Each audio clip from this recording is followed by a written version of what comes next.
มาสบายดีเนาะสบายดีไอ้น้องสาวพี่ลาเบอร์ทุกคนเนาะมื้อนี้อยู่กับช่อง YouTube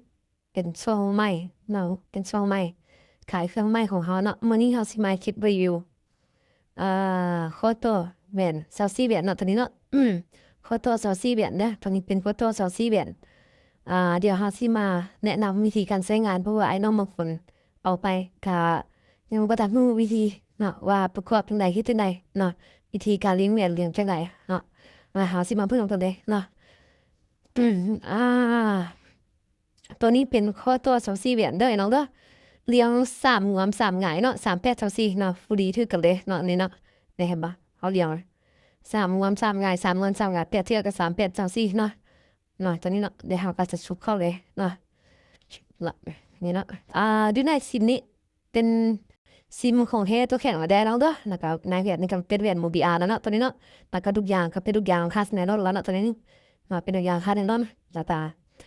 เดี๋ยวเราจะมาเบิ่งวิธีประกอบเลยเนาะวิธีประกอบเนาะเราจะมาหั่นตัวนี้ออกเลยตัวนี้เป็นวามาแต่โรงงานเด้อเป็นงานวามาแต่โรงงานเด้อโรงงานเลยเนาะเราก็มาหั่นคนตัวนี้ออกเนาะสำหรับไอ้น้องผู้ที่บ่ฮู้เด้อผู้ใดที่ฮู้ก็สามารถเรียนหั่นไปได้เนาะหรือว่าจะ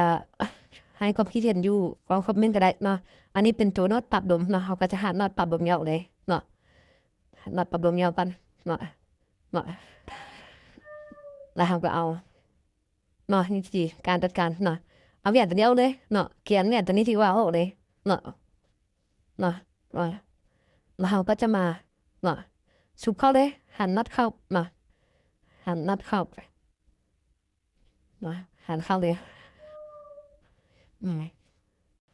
แล้วแต่พอดีเลยเนาะได้เฮ็ดคลิปแล้วก็สิเฮ็ดคลิปสอนไอ้น้องวิธีปรับลมเนาะปรับเล็ก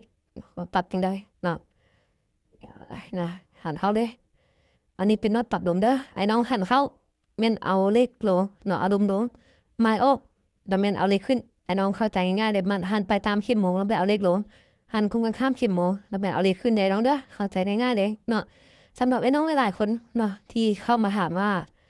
ตูแปดเหรียญกับซอนซี่เหรียญมันต่างกันยังไงเนาะให้ไอ้น้องเข้าใจว่าเฮงดุมในทางมันเป็นช่วง3,000 โลเนาะไปง่ายๆท่อนไม้ท่อนนึงเนาะ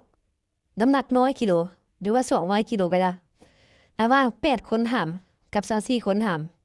อันใดสิเบากว่ากันอันใดสิย่างไปได้ไกลกันแน่นอนชาวสี่คนเนาะมันจะเบาเนาะอันนี้คือกันเวลาแหงดันมาหลายๆเนาะเปียดเวียนมันจะล่าไว้ก่อนแต่ว่าถามว่ามันใช้ได้บ่จะได้ไว้ก่อนแต่ว่ามันจะล่าไว้ก่อนตัวชาวสี่เหรียญเนาะเพราะฉะนั้นแล้วตัวชาวสี่เหรียญจะค่อนข้างดีก่อนบ่ว่าสิเป็นการจ่ายลมก็จะ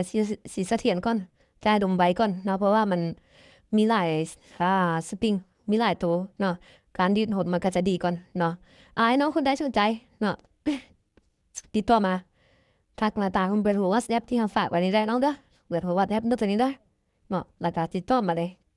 นอกจากอันนี้แล้วอะไร PCP ห้านเฮาที่ว่าขายครบวงจรเนาะไอ้น้องคนใดสนใจอันใดขายทักมาตามเบอร์โทร WhatsApp นี่ได้น้องเด้อเนาะตัวเป็นงานจังซี่เหรียญไอ้น้องคนใดสนใจติดต่อมาทางเบอร์ WhatsApp เด้อเดี๋ยวเราสิฝากเบอร์ WhatsApp ไว้นี่เนาะเบอร์ WhatsApp คนนี้แล้วก็ฝากไว้ในอ่าหัวข้อทางเธอแล้วก็หน้าจอเนาะขอขอบใจ